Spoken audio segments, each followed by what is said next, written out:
Hey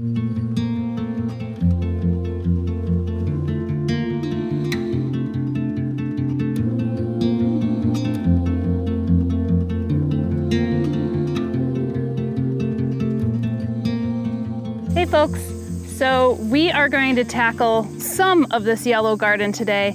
You may recall that maybe 2 or 3 weeks ago I showcased this garden and I was feeling a little overwhelmed with it, but today I'm going to get it started. And I wanted to share more of the plant palette that I have with you, and I'll probably be adding some of Espoma's mushroom compost mix just to the top of it. I already put down some of our nice vermicompost and some cardboard to just tackle some of that rhizomatous grass, which you'll actually see in the background. But I think I just want to tackle it as I go. I think that feels a bit easier for me to do. It's something I could wrap my hands around. And I have this soil acidifier as well because we're going to be planting up some heathers, which I think are just underappreciated plants here in the US. I don't normally see them in northeastern gardens, which I think is a little bit unusual because they are hardy to like a zone 5. Some of them are hardier to zone 4, some of them even I think a little less. But you have like the heathers and the heaths. I don't have any heaths right now. That would be in the genus Erica, and the heathers are in genus Calluna, but I'll share a bit more of why I think they will work in this bed. But we used to call this a yellow garden because we threw a lot of yellow plants in here. You'll even see that representative of the potentilla here, which I haven't decided whether I'm going to keep this in the bed. I'm pretty partial to it now because the bumblebees are going crazy on this potentilla right now. It's one of the things that are actually in bloom as we kind of approach fall season. But it might be misplaced within this bed, but it'll probably be one of the last things that I end up taking out. But we had a lot of yellow in here, and this is kind of a big centerpiece. I can't quite recall the cultivar name. Maybe it's like golden carpet or golden haze, but it's kind of this spreading version. And we ended up trimming it a lot because when we were initially dealing with this bed, there was a lot of dieback. There was actually more conifers in here than what we had now. What I love about this bed is the conifers, because as soon as you have conifers in a garden bed, you have 4-season interest all year round, which is really wonderful. Now, obviously, if you're in a warm climate, you're gonna have 4-season interest all year round anyway, but when you're in a cold climate like we are in like zone 5, 6, you wanna actually see some color and some life during winter months. So I'm gonna really lean into that, and I'm going to expand the colorway here, because this will no longer be a yellow garden. I think that this is a garden that really connects a lot of other gardens and spaces within the landscape. So I want to take that chartreusey yellow and those yellows and start to expand them into the oranges, which you see here. And this one is called, what is it, Fire something or other, Fire Chief. So this is an arborvitae that is more of this dollop, this little semicircle. It's like 3 to 4 feet wide, and you can see, again, this really chartreusey greenish yellow color with these tips of orange and red. And that's the orange that I'm kind of leaning into, this little bit more burnt orange, with the exception that I did plant an Asclepias here that has a bit more of a pop of orange. So that's going to be the exception. But most of the oranges that I'm kind of bringing in have that burnt umber kind of cedar shade. And then if we're thinking about the opposite end of the spectrum of yellows and oranges, then you're going to go with purples and blues. And I think that's perfect because we have a lot of purple flowers in the memorial garden and a lot of blue foliage in the memorial garden. So I started taking some of that Artemisia, that wormwood. This is the silver mound. And it looks a little scraggly, I get it. But I got it for $7 at like Home Depot or Lowe's, I can't remember which one. And this spreads so nicely, like you could see in the memorial garden in the back. So this will start to spread out. One of the native plants that I'm bringing in is this Amsonia. So I have Hubrichtii and I have Cilia variation filiforma. So they look very similar, but these, speaking about 4-season interest, this is about 3-season interest. They don't look like much now, but they will get quite tall. And in the fall, the foliage actually turns this really beautiful yellow. It gets this sky blue flower in the springtime, which will bring in that kind of blue from the memorial garden, from some of the gardens that are planted in front of the common house. And then that yellow is going to take on that kind of yellow in the fall that ties in the rest of the garden. So purples, yellows, that'll tie in the pollinator garden, the meadow, and the memorial garden. And then those orange, the orange is kind of like the new shade. We have oranges here, but they're usually in the tree foliage and the color. I haven't really planted that many orange flowers. So this will kind of be the new introductory color. And yeah, so I think one of the strategies that may be helpful for you, because it was helpful for me, is you already have a garden and there's stuff in it. So do we have to extract some stuff out? Do we put more stuff in? And what was really helpful is that we have these mature 4 trees. So we have the arborvitae, we have the abies and the spruce, and then we have this lilac. So I kind of just sketched out some shapes on a notepad. And one of the things that appeared to me in kind of the sketch is that, wow, it would be really nice to have some kind of triangular tree right here. And I didn't want something that would obviously be too big, but that could comfortably sit in the foreground. So the plant I'm going to plant in there, more or less right here,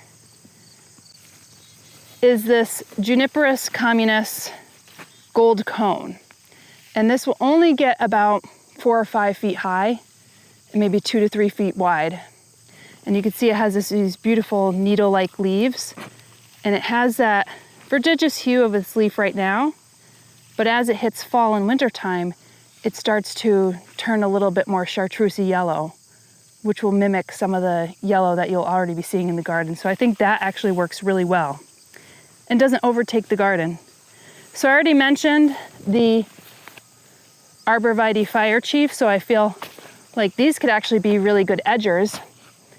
As I mentioned, they go 3 to 4 feet wide, so I have to give them some space.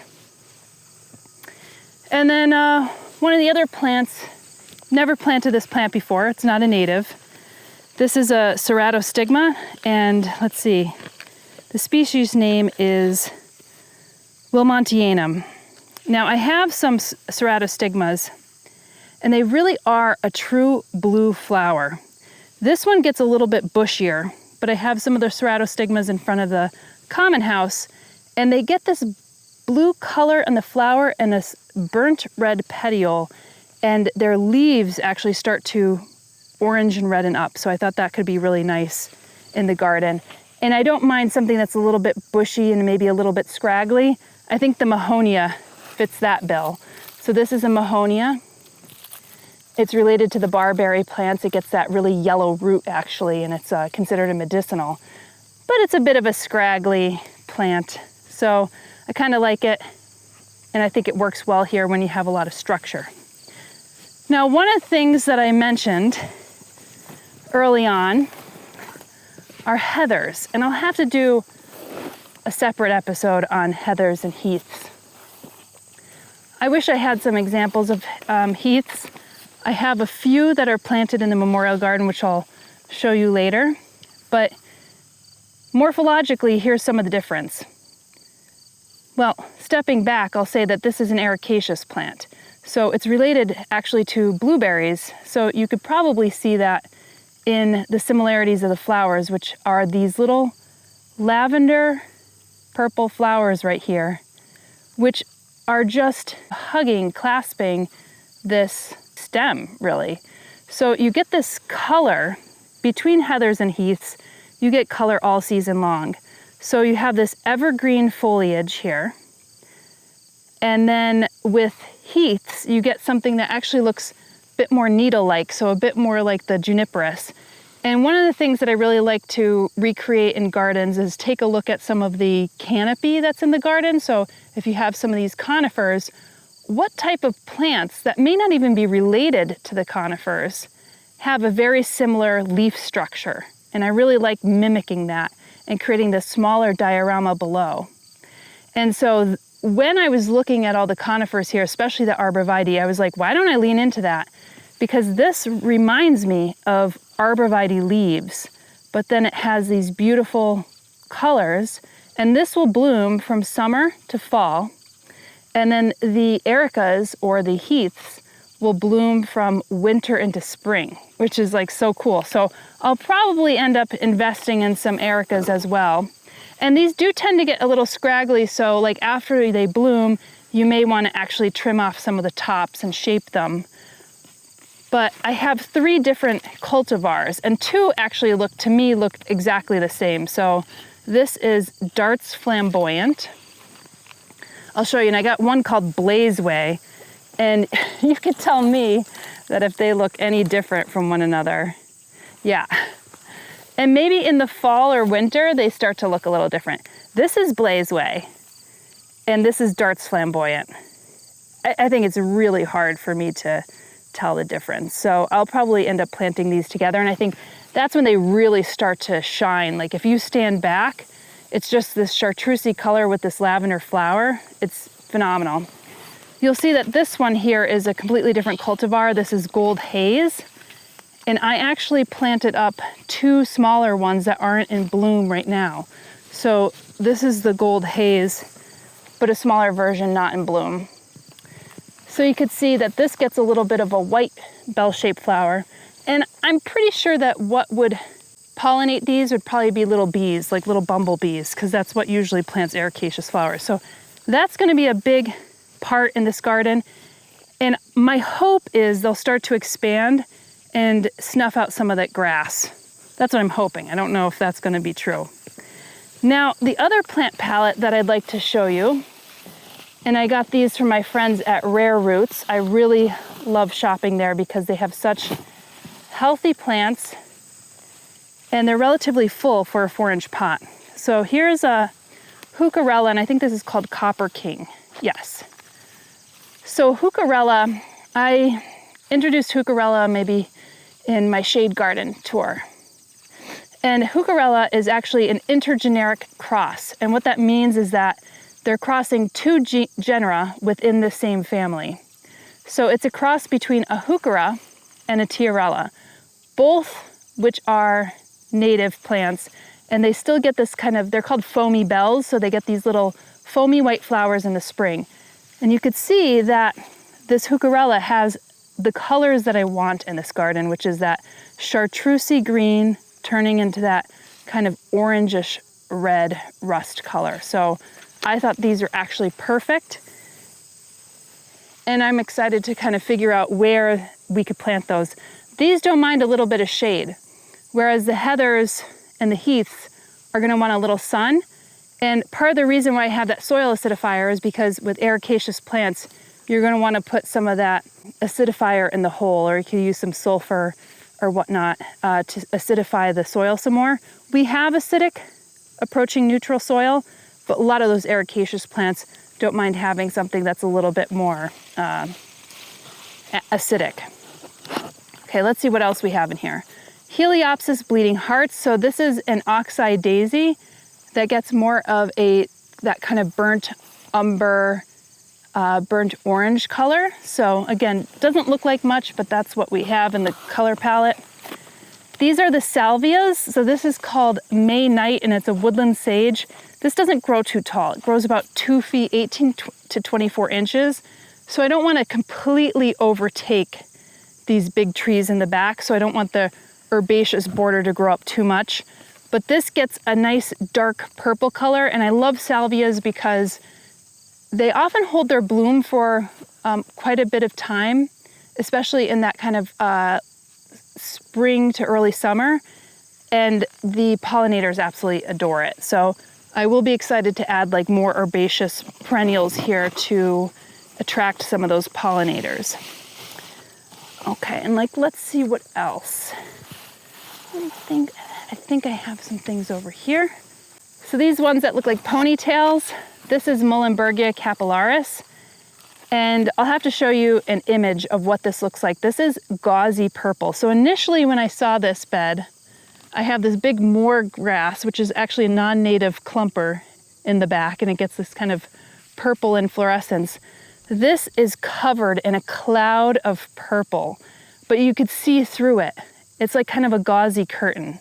So I wanted some Muhlenbergia in here to actually bring in some movement, to mimic some of the movement that's happening in the meadow with the grasses and the herbaceous perennials out there, but also something that wouldn't block what is behind it. So I like the idea of actually planting some more of that native grass. And then over here, this is actually plants that are for something else, so that's not right. I think this one, is this the red midget? Yes, this is Ratibida red midget. And so this is called Mexican hat. And it's a plant that starts to bloom in summer, so June, July, August. It doesn't get too big, but it's in the Asteraceae family, and it gets this really tall cone in the center of the rays of the flower. So it looks like a hat, so that's why it's called a Mexican hat. It has that really tall top, and then the rays kind of look like the brim. And it has this really deep orange color. So that's really the plant palette that I'm starting with here. And I think that gives me a really good opportunity now to just get in, dig in, and start planting these plants, maybe snuffing out some of those weeds. And then I will eventually work my way around the back, and I'll see if I have to take out any plants. But this is what I'm starting with. Hopefully I've introduced some more interesting varieties of plants for you to consider in your own garden. But I'm gonna get started now.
All right, so we made quite a bit of progress just on the front side of this garden, believe it or not. So there's a whole back side to the garden. So this accepted quite a lot of plants.